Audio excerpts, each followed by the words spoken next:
Now open up to any questions you may have. You can, if you want to also speak to any of the individuals standing behind me, you're more than welcome to ask them questions and speak to them privately if you like. Chief, why now? I mean, I know we had a record number of homicides last year, but was that the impetus for forming this unit, or what prompted this? Why now?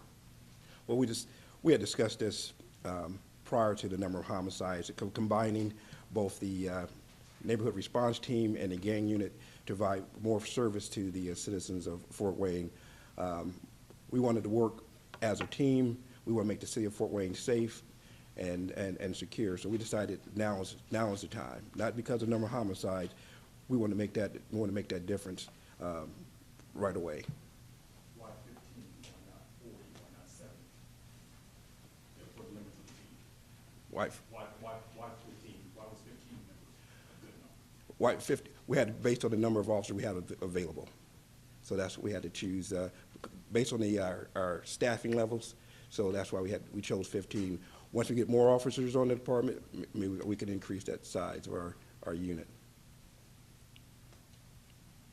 With gangs being a main focus of the unit, what percentage of these violent crimes are gang related, do you guys suspect? I would say the majority of those crimes are committed by known or suspected gang members.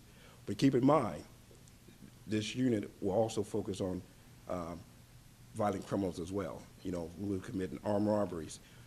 We'll focus on that. We're not only just individuals. If we're having a problem in a certain area of town, we'll focus that, hit that area of town too. If we would saturate that area as well. You know, we need the help from the citizens of Fort Wayne who can give us information, because we can't be every place. So with the website, the tip line, you call us, we have the information, we can set up surveillance, and we'll hit those areas. And just to make sure when we air this for the people watching at home that might have information, this tip line is 100% anonymous? It's 100%. I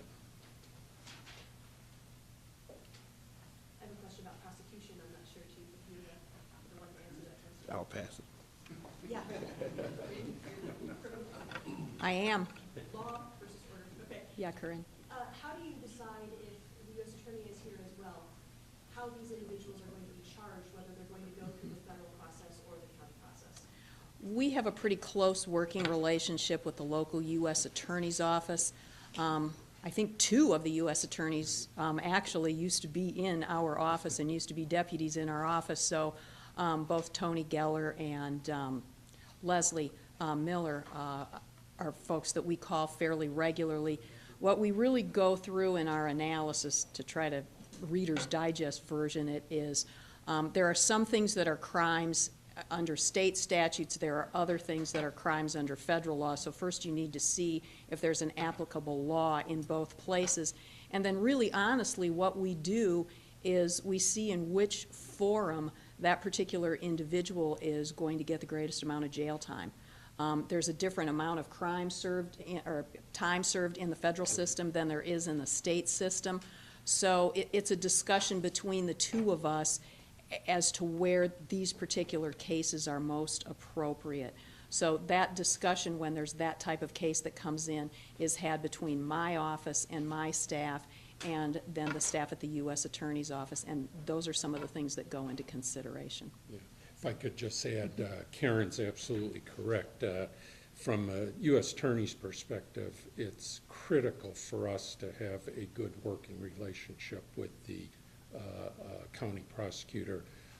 As you know, my jurisdictions throughout northern Indiana, I do a lot of work with violent crime in Gary, Hammond, and East Chicago, South Bend, and Elkhart, and here in Fort Wayne, and in all those areas in our district, we've got this working relationship with our local prosecutor, and that's how it has to be. We have to be able to discuss as things are happening. Hey, you know, do you guys have something over in your system that really works given this offender, given this conduct, and given this criminal history?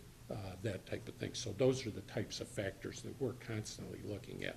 Was there a gun present? If you're a prior felon, as you know, you got guns. you've got some real problems over in the federal system. So those are the types of things that we are always discussing and making decisions on which jurisdiction to go into, so. At this time, I'd like to close this formal press conference, and obviously, we're all available for individual interviews, but before I leave the podium, I want to again express a sincere thanks to all of the individuals behind me, all of the partners that are present here today. It took a lot of effort, I know, for all of them to leave their various posts to share some time with you, but that's how important this initiative is to Fort Wayne. We will reduce crime in this city. Thank you very much for coming.